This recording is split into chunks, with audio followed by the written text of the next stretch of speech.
اعوذ باللہ من الشیطان الرجیم بسم اللہ الرحمن الرحیم واذکر اخا عاد اذ انذر قومه بالاحقاف وقد خلت النذر من بین یدیہ ومن خلفہ الا تعبدوا الا اللہ انی اخاف علیکم عذاب یوم عظیم۔ تو اس میں قوم ہود کا ذکر ہے اس واقعے میں، اور نبی علیہ الصلاۃ والتسلیم کو تسلی بھی دی گئی ہے کہ اللہ کے رسول آپ کی قوم آپ کو اذیت بھی پہنچا رہی ہے اور آپ کی دشمنی بھی کر رہی ہے، تو آپ کی تسلی کے لیے ہم قوم عاد کے جو بھائی سیدنا ہود علیہ الصلاۃ والتسلیم تھے ان کا ذکر کرتے ہیں۔ ٹھیک ہے، تو یہ اخا عاد سے مراد ان کے نسبی بھائی تھے، دینی بھائی نہیں تھے۔ ٹھیک ہے نا، ہود علیہ السلام ان کے نسبی بھائی تھے، دینی بھائی نہیں تھے۔ تو اس کا واقعہ یہ ہے کہ اذ انذر قومہ، جب سیدنا ہود علیہ السلام نے اپنی قوم عاد کو ڈرایا جو احقاف میں رہتے تھے، اور انہوں نے زمین پر اپنی قوت کے بل بوتے پر بڑا فساد برپا کیا ہوا تھا۔ ٹھیک ہے، تو یہ کس کی جمع ہے؟ احقاف، حقف کی جمع ہے، ہا قاف فا، ہا کے نیچے زیر ہے۔ ٹھیک ہے، یعنی ایک لمبے لمبے بڑے بڑے ٹیلے جو تھے، اس میں یہ جو ٹیڑھے بھی ہوتے ہیں یہ، تو اس میں وہ رہا کرتے تھے۔ کچھ علماء یہ کہتے ہیں احقاف سے مراد پہاڑ بھی ہیں اور غار بھی ہیں۔ ٹھیک ہے، تو بہرحال یہ یمن کا علاقہ تھا، اس میں یہ سمندر کے کنارے پر رہتے تھے۔ تو اذ انذر قومہ، جب انہوں نے ڈرایا اپنی قوم کو احقاف میں، وقد خلت النذر من بین یدیہ، اور جب کہ گزر چکے تھے کئی ڈرانے والے اس سے پہلے اور اس کے بعد، یعنی حضرت ہود علیہ السلام سے پہلے بھی اور بعد میں بھی کئی رسول ان کے علاقوں میں آئے تھے، اور وہ بار بار آ کے آگاہ کر رہے گئے تھے، اور لیکن کسی کی انہوں نے نہ سنی۔ جیسے قرآن میں اللہ فرماتا ہے نا، فَجَعَلْنَاهَا نَكَالًا لِمَا بَيْنَ يَدَيْهَا وَمَا خَلْفَهَا۔ تو اسی طرح آگے پیچھے پہلے بعد میں کئی امتیں کئی قومیں آئی ہیں، تو ایسے ہوتا ہے۔ تو ان کے ہاں بھی یہی کچھ ہوا کہ ان کو پتہ تھا کہ ہم سے پہلے بھی کئی قومیں آئی ہیں، اور ہمارے بعد بھی کئی قومیں، بعد والوں کو پتہ ہے کہ بعد میں بھی کئی قومیں آئی ہیں۔ تو حضرت ہود علیہ السلام نے اپنی قوم کو کس چیز سے ڈرایا؟ شرک کرتے تھے۔ انہیں کہا کہ اللہ تعبدوا الا اللہ، کہ نہ تم عبادت کرو مگر اللہ کی، بس ایک اللہ کی عبادت کرو۔ اس شرک کی سزا اللہ بہت سخت دیتا ہے، ہر شے سے معاف کر سکتا ہے مگر شرک پر معاف نہیں کرتا، سخت ناراض ہوتا ہے۔ وجہ یہ ہے کہ وہ اسی نے تمہیں پیدا کیا، وہی تمہیں کھلا رہا ہے، رائٹ اسی کا بنتا ہے، تم اس کا حق چھین کے کسی اور کو کیوں دیتے ہو؟ وہ تمہیں کھلائے پلائے، تم بجائے اس کے کہ اسی کی بندگی کرو تم کسی اور کی بندگی کرتے ہو، یہ ناراضگی کا سبب ہوتا ہے۔ تو اس لیے وہ کہتے تھے کہ انی اخاف علیکم عذاب یوم عظیم، مجھے ڈر ہے کہ کہیں تم پر کوئی عذاب نہ آ جائے اور وہ بہت بڑا دن نہ بن جائے تمہارے لیے۔ مراد یہ کہ اس میں ہولناکی اور شدت عذاب کی ایسی ہو کہ تم میں کوئی نہ بچ سکے۔ قالوا، انہوں نے کہا، اجئتنا، کیا آیا ہے تو ہمارے پاس، لتأفکنا، تاکہ تو پھیر دے ہمیں، عن آلہتنا، ہمارے الہوں سے، فأتنا، پس تو لے آ، بما، جس کی، تعدنا، تو دھمکی دیتا ہے ہمیں، ان کنت من الصادقین، اگر تو واقعی سچوں میں سے ہو۔ تو ہود علیہ السلام نے تو انہیں ڈرایا تھا کہ تم جس غیر اللہ کی عبادت پر مصر ہو، مجھے ڈر ہے کہ کہیں کوئی بڑا عذاب نہ آ جائے تم پر۔ تو وہ جواب میں کہتے ہیں، دلیر تھے نا، بڑے تھے نا، تو انہوں نے کہا آپ صرف اس لیے یہ باتیں کر رہے ہیں تاکہ آپ ہمیں ہمارے خداؤں کی عبادت سے پھیر دیں؟ یہ نہیں ہو سکتا، ہم ان کو نہیں چھوڑ سکتے، بلکہ ان کے بدلے میں جو آپ ہمیں دھمکی دے رہے ہیں کہ اللہ کا عذاب آئے گا، اس کو لائیں، ہم اس کو برداشت کر لیں گے، اس کا سامنا کر لیں گے۔ مراد یہ کہ آپ کی دھمکیوں سے ہم مرعوب ہونے والے نہیں ہیں، اور نہ ہی یہ مانتے ہیں کہ ہمارے یہ غلط کام ہے اور ان غلط کاموں پہ ہمیں کوئی سزا مل سکتی ہے۔ فَأْتِنَا بِمَا تَعِدُنَا، کہ ہم غیر اللہ کی عبادت کرتے ہیں تو تم کہتے ہو کہ بڑا عذاب آئے گا ہم پہ، لے آؤ دیکھ لیں گے۔ اگر واقعی اپنی گفتگو میں اور اپنی دشمنی میں تم یا اپنے وعدوں میں تم سچے ہو تو ایسا کر دکھاؤ۔ قال، کہا ہود علیہ السلام نے، انما العلم عند اللہ، بے شک علم اللہ کے پاس ہے۔ ہود علیہ السلام نے قوم سے کہا کہ بھئی جس عذاب کی میں بات کر رہا ہوں اس کا علم اللہ کے پاس ہے، تم نہیں مان رہے تو اور بات ہے، تو لیکن میں تو صرف اور صرف رسول ہوں، اپنے رب کی بات اور اس کی رسالت تم تک پہنچا رہا ہوں، مگر میں یہ دیکھتا ہوں کہ تم واقعی نقصانوں کو پہچانتے نہیں ہو۔ تمہیں فائدے کی میں بات کر رہا ہوں، تم نقصان کی دعوت دیتے ہو۔ تو فائدہ اٹھاؤ، اللہ تمہیں معاف کرنے کو تیار ہے، تم اس کی عبادت کرو، لیکن غیر اللہ کی عبادت کرو گے تو اس پر تم اصرار جو کر رہے ہو اس سے تمہیں نقصان ہوگا۔ کچھ سمجھ نہیں آتی تمہاری، کیوں جلدی عذاب تم مانگ رہے ہو؟ تو بہرحال فلما رأوہ، تو جب انہوں نے دیکھا اسے، عارضاً ایک بادل، مستقبلا سامنے آنے والا، اودیتہم ان کی وادیوں کے، تو بہرحال انہوں نے اپنی وادی کی طرف بادلوں کو آتے دیکھا۔ کہتے ہیں کہ انہوں نے کچھ لوگ بھیجے تھے کہ جائیں خانہ کعبہ، وہاں جا کے دعائیں کریں خداؤں سے بھی اور اللہ سے بھی کہ اللہ ہمارے علاقے میں قحط آیا ہوا ہے تو بارش برسا۔ تو انہوں نے بھیجے، تو وہ واپس آ رہے تھے تو ان کے ساتھ بادل بھی پیچھے پیچھے تھے، تو آنے والوں کی دعاؤں کو انہوں نے سمجھ لیا قبول ہو گئی۔ تو ہود علیہ السلام سے کہنے لگے، لیجیے جناب ہماری دعائیں قبول ہو گئی، ہمارے خداؤں نے ہماری دعائیں سن لی ہیں، اب دیکھو یہ بادل ہم نے مانگا، بادل آ رہے ہیں ہماری وادی کی طرف،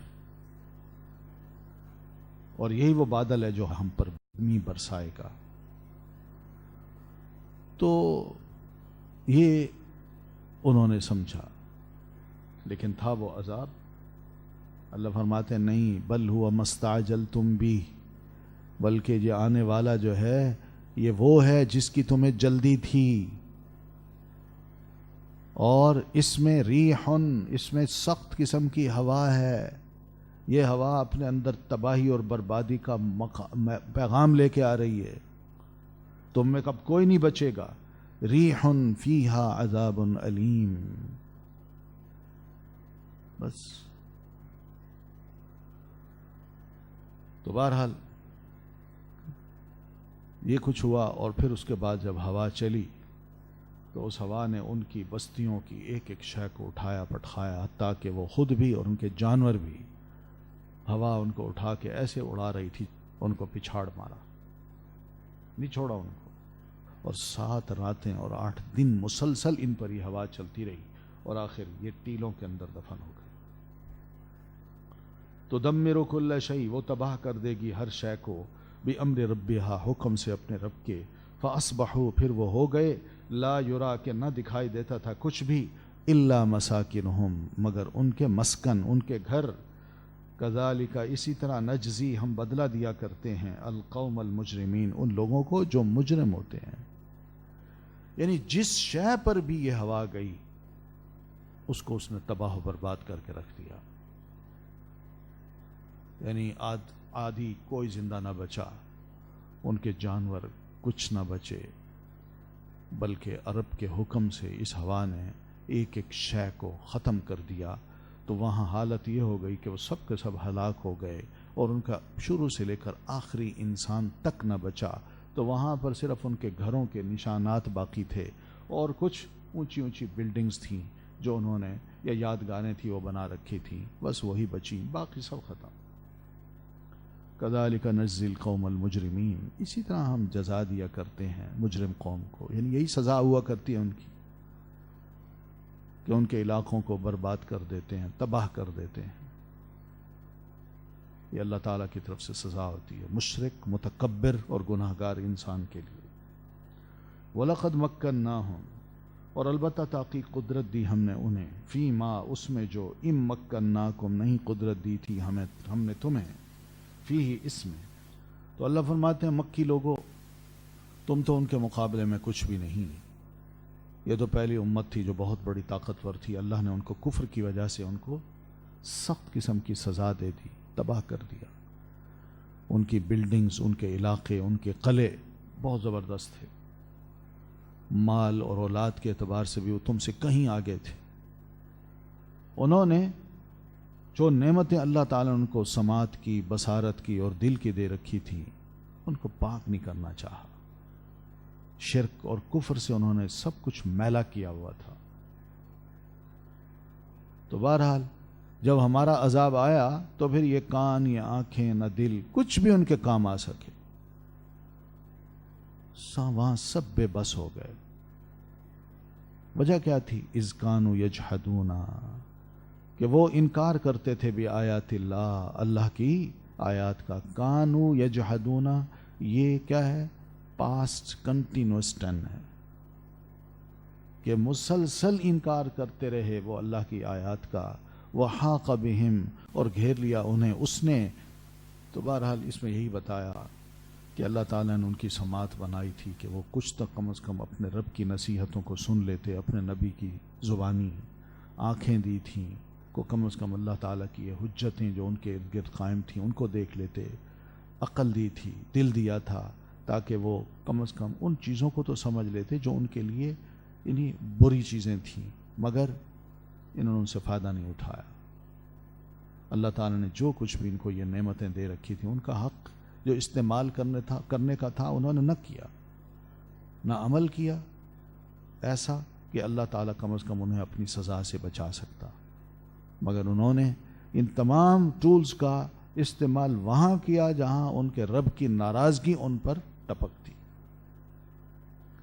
اللہ کی حجتوں کا انکار، اس کے رسولوں کا انکار، رسولوں کی نبوت کا انکار، یہ ان کا شیوا تھا. اور پھر مذاق اڑاتے تھے، عذاب کیوں نہیں آتا، ہم تو بڑے طاقتور ہیں. تو اللہ تعالیٰ نے ان کو عذاب سے بھی دوچار کر دیا. تو مکی لوگوں کو سمجھایا کہ دیکھو تم ڈرو، کہیں اس سے پہلے کہ تم پر بھی عذاب آئے تمہارے کفر کی وجہ سے اور شرک کی وجہ سے اور اللہ کے رسول کی تکذیب کی وجہ سے، جھٹلانے کی وجہ سے، وہی عذاب جو قوم عاد کو آیا تھا. اس لیے توبہ کرو، فوراً پلٹو اس سے پہلے کہ رب کی ناراضگی تم پر آئے. وَلَقَدْ أَهْلَكْنَا، اور البتہ تحقیق ہلاک کر دیا ہم نے، مَا حَوْلَكُمْ جو تمہارے ارد گرد ہے، من القریٰ بستیوں میں سے، وَصَرَّفْنَا اور پھیر کر لائے ہم، الآیاتی آیات کو، لَعَلَّهُمْ يَرْجِعُونَ تاکہ وہ لوٹ آئیں. یعنی مکی لوگوں، ہم نے تم سے تمہارے ارد گرد جتنی بھی بڑی بڑی قومیں آباد تھیں جنہوں نے وقت کے رسولوں کو جھٹلایا، ان میں سے ہم نے کسی کو نہیں چھوڑا. قوم عاد کو دیکھ لیجیے، یہ قریب ہی تمہارے حضرہ موت کا علاقہ ہے، یمن کا. اور قوم سمود کو دیکھ لیجیے جو شام اور تمہارے درمیان ہے. اور اس طرح قوم سبا کو دیکھ لیں، وہ یمنی لوگ ہیں. مدین کو دیکھ لیں جو صبح شام تم ان کے وہاں سے گزرتے ہو جب غزہ جاتے ہو. تو اسی طرح وہ لوط علیہ السلام کی قوم کا علاقہ دیکھ لیں، یا وہ جھیل دیکھ لیں جہاں تم آتے جاتے تھے، اور آج سب ختم ہو چکے ہیں. کوئی بھی وہاں انسان آباد نہیں، بلکہ وہ آثار بن چکے ہیں. تو یہ سب چیزیں اہل مکہ تمہارے ارد گرد وقوع پذیر ہوئیں، ایسے واقعات ہوئے. تمہیں اس سے عبرت حاصل کرنی چاہیے. اس لیے وصرفنا الآیات، اور کھول کے پھیر کے لاتے ہیں ہم آیات کو، لعلہم یرجعون شاید کہ یہ اپنے کفر سے جس پر یہ قائم ہیں اس سے پلٹ کے اللہ کی طرف آئیں اور ایک اللہ تبارک و تعالیٰ کی وحدانیت کو تسلیم کر لیں. فلولا نصرہم، تو کیوں نہ مدد کی ان کی، الذین انہوں نے، جن کو، اتخذوا انہوں نے بنایا، من دون اللہ سوائے اللہ کے، قرباناً تقرب کا ذریعہ یا تقرب کے لیے، آلہہ کچھ الہ، بل ضلوا بلکہ وہ گم ہو گئے، عنہم ان سے، وذالک افکہم اور یہ جھوٹ تھا ان کا، وما کانوا یفترون اور جو تھے وہ گھڑا کرتے. تو جب اللہ نے ان کو سزا دی ہے تو ان کے خدا کہاں تھے؟ کہتے تھے نا یہ خدا ہیں، ہم ان کی عبادت کریں گے، یہی ہماری حمایت کریں گے، یہی ہمارے لیے کافی ہیں. تو ہماری سزا جب ان پر آئی تو ان خداؤں نے جن کا یہ ہر وقت قرب چاہتے تھے، اور ان کے نام پہ چڑھاوے چڑھاتے تھے اور ان سے برکتیں حاصل کرتے تھے اپنے کھانوں کے لیے. تو ایسے خداؤں نے اس عذاب کے وقت ان کی مدد کیوں نہ کی؟ مراد یہ کہ نہیں کر سکتے تھے، وہ نہیں کر سکتے تھے. ایسے موقع پر ضلوا عنہم، وہ گم ہو گئے ان سے، وہ نہیں کچھ کر سکے. پتہ چلا وذالک افکہم، یہ سب جھوٹ تھا ان کا، کوئی حقیقت نہیں تھی، سب جھوٹے خدا تھے. وما کانوا یفترون، اور جو تھے وہ گھڑتے، سب گھڑا ہوا بھی جھوٹ ہوتا تھا. بڑی بڑی کہانیاں، بڑی بڑی کرامتیں، ان کے واقعات سنا سنا کے خود بھی گمراہ ہوتے اور دوسروں کو بھی گمراہ کرتے. وَإِذْ صَرَفْنَا، اور جب پھیر لائے ہم، الیک طرف آپ کے، نفراً ایک گروہ، من الجن، جنوں میں سے. جنوں کا ایک گروہ جو تھا وہ جا رہا تھا سوق عکاظ، عکاظ کے میلے میں. تو راستے میں وہ نخلہ کے مقام سے گزرے. تو نخلہ میں نبی علیہ الصلوۃ والتسلیم کھڑے نماز پڑھ رہے تھے فجر کی، اور آپ قرآن پڑھ رہے تھے. تو وہاں سے گزرے. تو اس سے پہلے ان کے یہ علم میں بھی بات آ چکی تھی کہ ہمارے اور آسمان کے درمیان کچھ دیوار حائل کر دی گئی ہے. اب ہم اوپر نہیں جا سکتے، سن گن نہیں لے سکتے، بلکہ اگر اوپر جائیں تو ہمارا پیچھا کرتا ہے شہاب ثاقب اور ہمیں جان بچانی پڑتی ہے. تو کوئی واقعی کوئی بڑا اہم واقعہ ہوا ہے. تو یہ اہم واقعہ کہاں ہوا ہے؟ تو یہی علماء کہتے ہیں کہ اس کی تلاش میں نکلے، کوئی کدھر کوئی کدھر. تو ایک گروہ جنوں کا ادھر بھی آ گیا اور یہ جا رہے تھے سوق عکاظ، شاید وہاں کوئی بات سننے میں ملے. تو راستے میں ہی نبی علیہ الصلوۃ والتسلیم کو نماز پڑھتے دیکھا تو رک گئے، قرآن غور سے سننے لگے. تو بس جب قریب آئے تو ایک دوسرے کو کہنے لگے چپ، خاموش، قرآن سنو، کیا زبردست کلام ہے. اس سے اتنا متاثر ہوئے. فلما قضی، تو جب نبی علیہ الصلوۃ والتسلیم نے اپنی نماز پوری کر لی، قرآن پڑھ لیا، تو بس ولوا الی قومہم منذرین، تو واپس پلٹے اپنی قوم کی طرف منذر بن کر. قرآن کو نہ صرف قبول کیا بلکہ اس قرآن کی آیات کو لے کے اپنی قوم کے پاس گئے اور ان کو بتایا یہ سب سے اہم واقعہ ہوا ہے جس کی وجہ سے اوپر بھی ہم پر پابندیاں لگ گئی ہیں، ہم کوئی سن گن نہیں لے سکتے، لہذا مانو اس کو. اب ان کا انذار کیا تھا وہ بھی نبی علیہ الصلوۃ والتسلیم نے خود بھی ارشاد فرمایا ہے. صحیحین میں سیدنا ابن عباس رضی اللہ تعالیٰ عنہ سے روایت کہ وہ کہتے ہیں رسول اللہ صلی اللہ علیہ وسلم اپنے ایک مختصر صحابیوں کے گروپ کے ساتھ نکلے تاکہ آپ سوق عکاظ کی طرف جائیں. تو آپ کے اور نہیں، اس دوران شیطانوں اور آسمان کے درمیان کوئی دیوار حائل کر دی گئی تھی، اور جب وہ اوپر جاتے تھے تو ان پر شہاب ثاقب پڑتے تھے تو شیطان واپس ناکام لوٹ آتے تھے. تو ایک دوسرے کو کہنے لگے بھئی کیا ہے، مسئلہ کیا ہے؟ تو کہنے لگے یہ مسئلہ ہے کہ ہم اوپر جاتے ہیں، اب رکاوٹیں ایسی بن گئی ہیں وہ اوپر جا نہیں سکتے، بلکہ ہم پر نہ کوئی شہاب ثاقب بھیجے جاتے ہیں. تو کہنے لگے ضرور کوئی بڑا اہم واقعہ ہوا ہے، اس کو دیکھو. تو اب نکلے تو کوئی مشرق کی طرف نکل گیا، کوئی مغرب کی طرف، کہ معاملہ کیا ہے ذرا اس کو سمجھیں تو صحیح. کیا وجہ ہے کہ ہمارے اور آسمان کے درمیان ایک رکاوٹ کھڑی کر دی گئی اور ہم کوئی سن گن نہیں لے سکتے؟ تو ان میں ایک گروہ جو تھا وہ تہامہ کی طرف آیا، اور تہامہ میں نخلہ کا مقام تھا، نبی علیہ الصلوۃ والسلام وہاں تھے اور یہاں سے گزر کے وہ آگے جا رہے تھے. تو آپ صلی اللہ علیہ وسلم اپنے صحابہ کرام کو نماز پڑھا رہے تھے اور قرآن کو تلاوت کر رہے تھے. تو ان جنوں کے گروہ نے وہاں کھڑے ہو کے رک کے قرآن کو سنا اور غور سے سنا، پھر آپس میں کہنے لگے یہ ہے اصل خبر کہ ہمارے اور آسمان کے درمیان رکاوٹ جو حائل کی گئی ہے اس کی وجہ یہ ہے. وہاں سے پھر وہ اپنی قوم کی طرف گئے اور قوم کو کہنے لگے یا قومنا. تو انہوں نے آ کے اپنی قوم سے کہا ہماری قوم انا سمعنا کتابا، بے شک سنا ہم نے ایک کتاب کو. تو انہوں نے بتایا اصل بات یہ ہے. تو اللہ تعالیٰ نے نبی علیہ الصلوۃ والتسلیم پر یہ وحی نازل کی اور آپ کو اطلاع دی کہ اللہ کے رسول یہ واقعہ ہو گیا. آپ صلی اللہ علیہ وسلم نے جنوں کو نہیں دیکھا تھا اور نہ ہی ان پر کوئی قرآن پڑھا تھا، بلکہ وہ تو خود آ گئے اور پھر اللہ کے رسول صلی اللہ علیہ وسلم کو یہ ساری خبر بتائی گئی۔ اس میں آپ کے لیے بڑا حوصلہ بھی تھا کہ مکہ کے لوگ نہیں مان رہے، طائف کے نہیں مان رہے، تو ایک اندیکھی مخلوق آپ کو مان چکی، اور نہ صرف مانی بلکہ وہ جا کے آپ کی مبلغ بھی بن گئی ہے، وہ دعوت بھی دے رہی ہے۔ ٹھیک ہے، تو وہ کیا کہتے ہیں؟ یا قومنا، اے ہماری قوم، اجیبوا داعی اللہ، جواب دو اللہ کے داعی کو، وآمنوا بہ، اور ایمان لے آؤ اس پر، یغفر لکم، بخش دے گا اللہ تمہارے لیے، من ذنوبکم، تمہارے گناہوں کو، ویجرکم، اور وہ پناہ دے گا تمہیں، من عذاب علیم، دردناک عذاب سے۔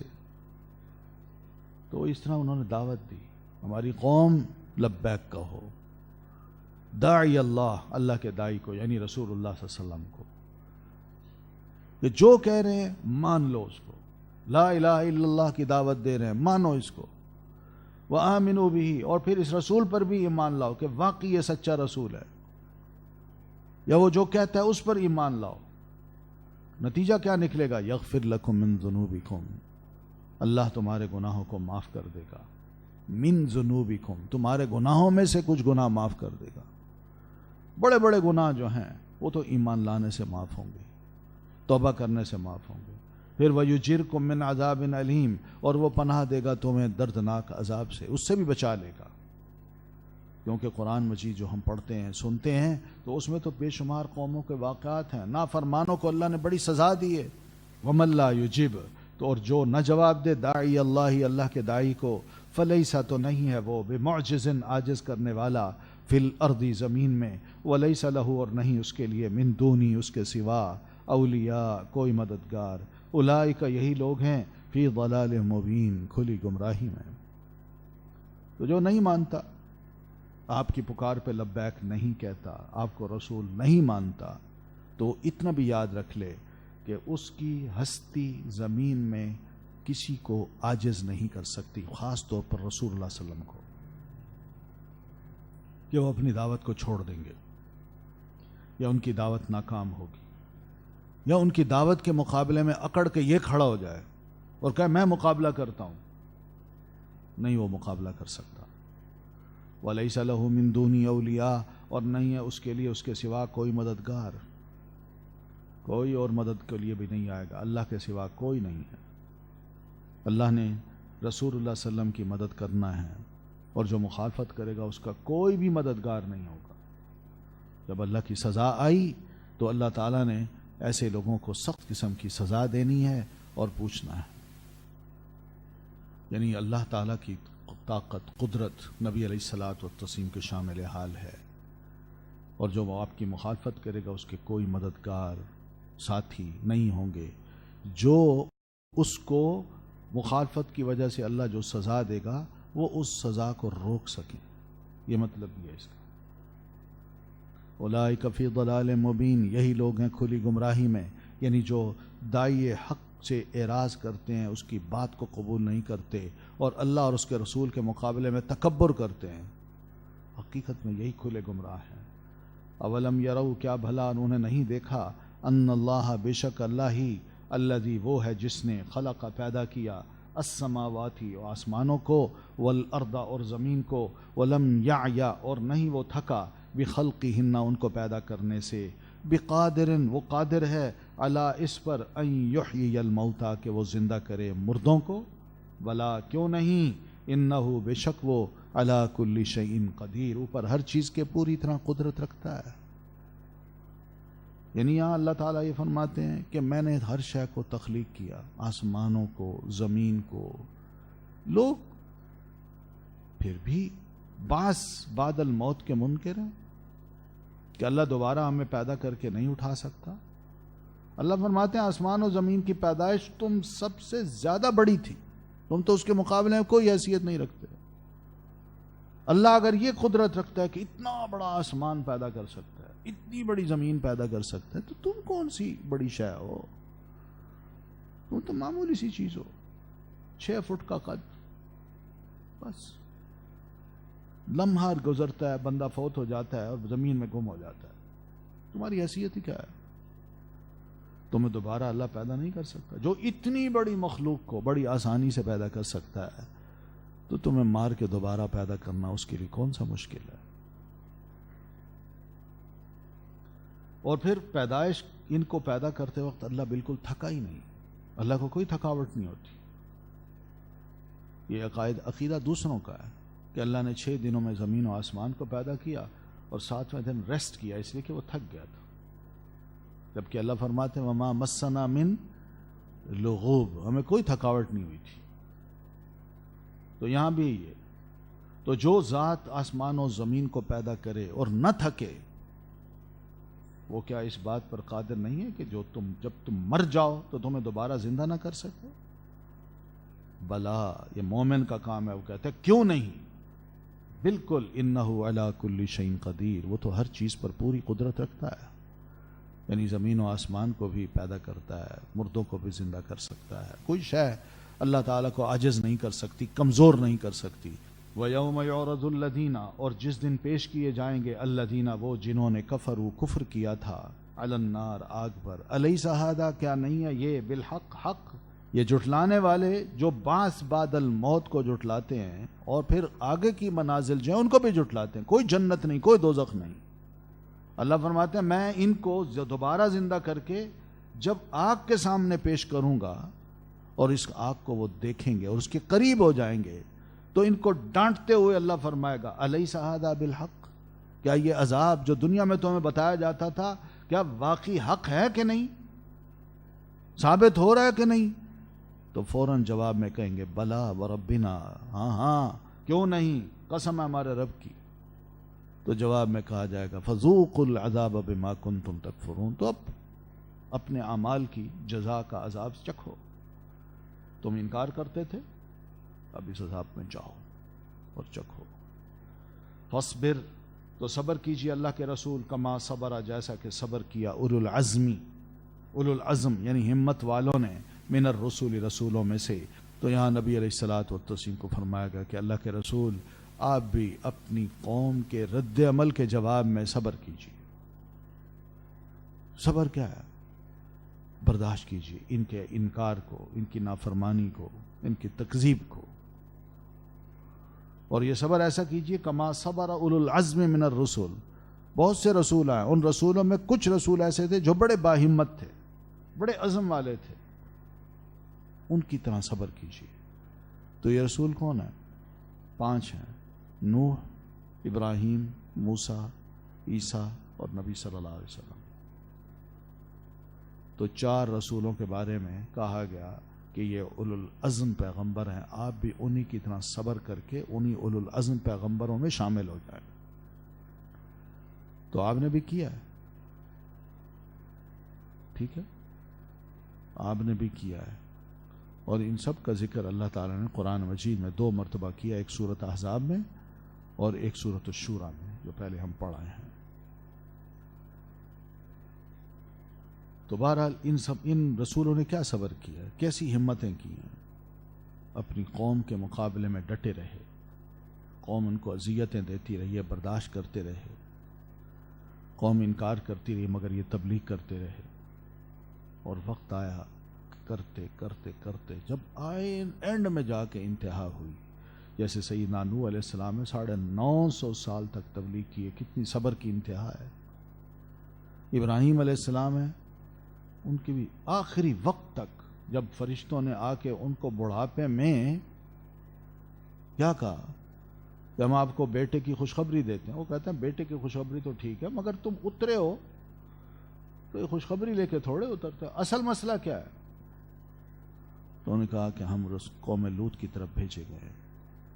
انہوں نے کہا ان میں لوط علیہ السلام ہے، کیا ان کے ہوتے ہوئے عذاب آئے گا؟ تو اس طرح کی وہ باتیں کرتے تھے۔ تو سیدنا ابراہیم علیہ السلام نے بھی کبھی اپنی زندگی میں اپنی قوم کے لیے بد دعا نہیں کی، الا یہ کہ جب وہ انتہا ہو گئی، سب کچھ برداشت کرتے رہے۔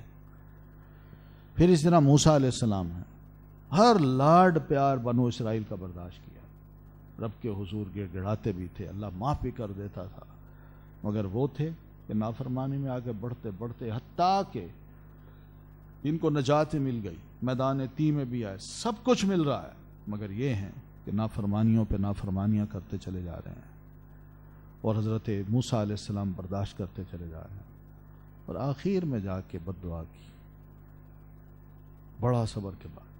اور عیسیٰ علیہ السلام کا بھی یہ معاملہ ہے۔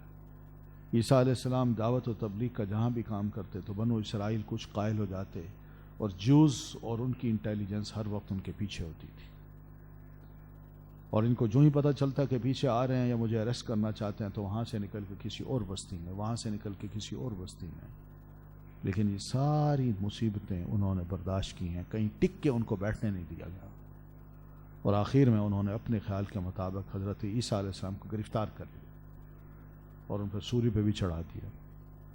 مگر سیدنا عیسیٰ علیہ السلام کی زبان سے کبھی یہ نہیں نکلا کہ اللہ بنو اسرائیل پہ اپنا عذاب نازل کر۔ اینڈ میں جا کے، اینڈ میں تو اللہ کے رسول آپ بھی اسی طرح صبر کیجیے، وَلَا تَسْتَعْجِلْ لَهُمْ، اور آپ جلدی طلب نہ کیجیے ان کے لیے، کیا یعنی عذاب۔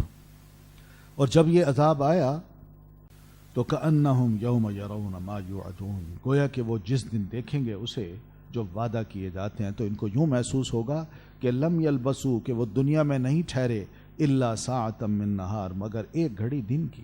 یہ سمجھتے ہیں ہمیں بڑی لمبی مہلت مل رہی ہے، مگر جو ہی ان پر عذاب آیا تو ان کو سمجھ آئے گی کہ بھائی ہمیں تو ابھی سنبھلنے کا موقع ہی نہیں ملا، ہم نے تو سنا ہی نہیں رسول کو، ہم نے اس کی بات کو ابھی سمجھا ہی نہیں تھا، جبکہ وہ انکار کر رہے ہیں، دشمنیاں کر رہے ہیں، ایکا کر رہے ہیں، رسول کے خلاف اپنی پلاننگ کرتے ہیں اور اس کو امپلیمنٹ کرتے ہیں، رسول کو زج کرتے ہیں، تکلیفیں پہنچاتے ہیں، مگر جب عذاب آیا تو ان کو سارا ماضی ایسے محسوس ہوگا جیسے پورے دن کی ایک گھڑی ہوتی ہے، اتنا عرصہ وہ دنیا میں رہے ہیں،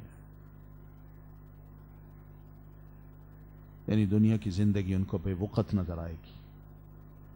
تو یہ دیکھ لو، بلاغن یہ پہنچانا ہے، ہم آپ تک یہ باتیں پہنچا رہے ہیں قرآن کے ذریعے سے بھی، رسول کے ذریعے سے بھی۔ اب بھی اگر ان باتوں کو نہ مانا تو فَهَلْ يُهْلَكُ إِلَّا الْقَوْمُ الْفَاسِقُونَ، تو کیا نہیں ہلاک کیا جائے گا مگر ان کو جو فاسق ہیں، وہ پکڑے جائیں گے، اللہ کی مار ان پر پڑے گی، وہ نہیں بچیں گے۔